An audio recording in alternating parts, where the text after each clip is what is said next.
जय श्री राम। यह कहते फिर हुए मूर्छित नरपाल, आगे बढ़कर राम ने शरण छुए तत्काल। फिर दोनों आंखें खुली, क्षणिक मिला विश्राम। देखा अपने सामने अपना प्यारा राम। बातें हों पिता पुत्र में ये के कई नहीं चाहती थी, पर इस अवसर पर परवस्ती कह सकती क्या कह रहती थी। कारण यह था अब महलों में पुरजन की भीड़ उपस्थित थी। मंत्री थे, गुरु वशिष्ठ भी थे, ब्राह्मण मंडली सुशोभित थी। फिर भी उसने सोचा कुछ हो चल चुका बाण गंभीर। वहाँ वरदान मिल गया, सांप गया, अब पीटा करो लकीर वहाँ। लेकिन यह भीड़ नहीं अच्छी, हो रही देर वन जाने को। यह सोच स्वयं ही दौड़ गई वलकल वस्त्रों के लाने को। उधर सारे से उठे बूढ़े पिता तुरंत, रामलाल को पास में बिठा लिया तुरंत। बार बार चुंबन किया, बार बार फिर प्यार, बार बार उस रूप पर हुए राव बलिहार। बोले मुझसा न कठोर पिता पृथ्वी पर और कहीं होगा, तुम सा भी आज्ञाकारी सुत जग में अन्यंतर नहीं होगा। तुम घर का प्यार छोड़ते हो, मैं अपना प्राण छोड़ दूंगा। तुम छोड़ रहे हो अवधपुरी, मैं ये संसार छोड़ दूंगा। इतना कह फिर एक टक देखा सुत की ओर, बोले सरल स्वभाव से तक्षण अवध किशोर। हे पिता कष्ट समय अनुसार सब भांति सहन करना अच्छा, ये मंत्र आप ही का तो है, दुख में धीरज रखना अच्छा। जब आप बिल्कुल होंगे ऐसे तो हम सब घबरा जाएंगे। आशीष प्रदान कीजिए हमें, हम कुशल सहित घर आएंगे। इस प्रकार कह चरण में गिरे राम रघुराय, के कई आई तभी लिए वस्त्र कसाए। वे राज आभरण राजवसन तत्काल उतारने लगे वहाँ। कोपिन खड़ा मृग छाला, वलकल अब सजने लगे वहाँ। छुप गया दिवाकर करुणा रस छाया, उस समय घटा बनकर बिखरे जब दोनों कंधों पर वे काले बाल जटा बनकर। सीता ने जोगिन की साड़ी जिस समय उठाई हाथों में, पुरजन परिजन सब कांप उठे, पक्षी चिल्लाए पिंजरों में। संध्या का लाल रंग वह था उस सरोजनी सुकुमारी पर, कोशिश की पर पहनी न गई वह साड़ी राज दुलारी पर। यो पहनो संकेत से लगे बताने राम, तभी शोक के सिंधु में डूब गया वह धाम। सहन नहीं जब हो सका ये अनुचित व्यवहार, के कई से कह उठे गुरु वशिष्ठ ललकार।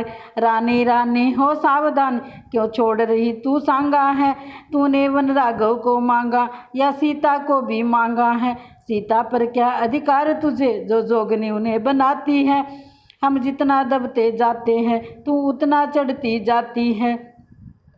हे सिया तुम्हारा पहले तो वन का जाना अनुचित है, जाति भी हो हठपूर्वक तो तपसिन का बाना अनुचित है। अधिकार तुम्हें है हे बेटी, कुंडलों कंगनों में जाओ, तुम इन्हीं राजसीस वस्त्रों में, तुम इन्हीं भूषणों में जाओ। सुना किंतु भाया नहीं मन को वह प्रस्ताव, लक्ष्मण लाल से कह दिया सीता ने निज भाव। लक्ष्मण बोले आपका है गुरु ठीक विचार, किंतु हमारी मात को वह सब अस्वीकार। वे ये कहती है स्वामी जब तपसी बाने में जाता है, तो दासी का रानी समान जाना क्या शोभा पाता है। रजनी है साथ चंद्रमा के, दिनकर के साथ सदा दिन है। यदि स्वामी तपसी होते हैं तो दासी पहले तपसिन है। कैसे तपसिन है नहीं करते हम स्वीकार, कह उठे गुरु उस समय फिर इस भांति पुकार। वन में जाकर चाहे जैसा तुम अपना वेश बना लेना, जोगिन बनना तपसिन बनना या अंग बभूत रमा लेना, पर हम बूढ़ों के आगे तो रानी ही बनी रहो बेटी। मैं उनसे पहले तपसिन हूँ, ऐसे मत वचन कहो बेटी। जोगिया वस्त्र में तुम्हें यहाँ यह नेत्र देख नहीं पाएंगे, फिर नहीं खुलेंगे, खुले अगर तो खुले रह जाएंगे। इसलिए राज रानी तुमसे यह सब सम्मान मांगते हैं, रानी ही बनी रहो बेटा, बस इतना दान मांगते हैं। सीता अबलाचार थी, हुई इस समय मौन, राजगुरु के वचन को टाले ऐसा कौन। तब फिर कहा वशिष्ठ ने लक्ष्मण आगे आओ, तुमको भी आदेश है वलकल में मत जाओ। तुम जाते हो परिचारक बन वन में परिचर्या करने को, तो धनुष निसंग बाण ले लो स्वामी की रक्षा करने को।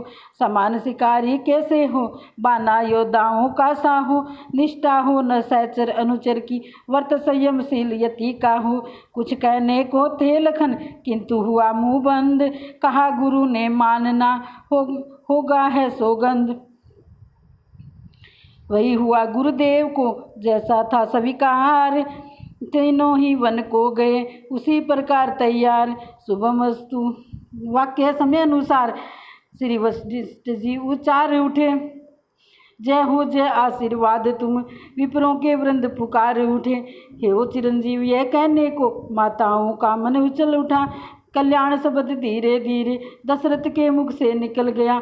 एक राग में जिस समय बोल उठे सब तार, तब दशरथ के कानों में आई ये जनकार, विदा माता पिता तुमसे हुए हम 14 वर्षों को, अयोध्या वासियों अब हम रम चले हम 14 वर्षों को। मुसीबत एक सीढ़ी है तरक्की 2 मंजिलें की है खुशकिस्मत की उस पर चढ़े रहे हम 14 वर्षों को। कहाँ है अपने माँ बापों से जो प्रतिकूल चलते हैं, हमें देखें कि वनवासी बने हम 14 वर्षों को।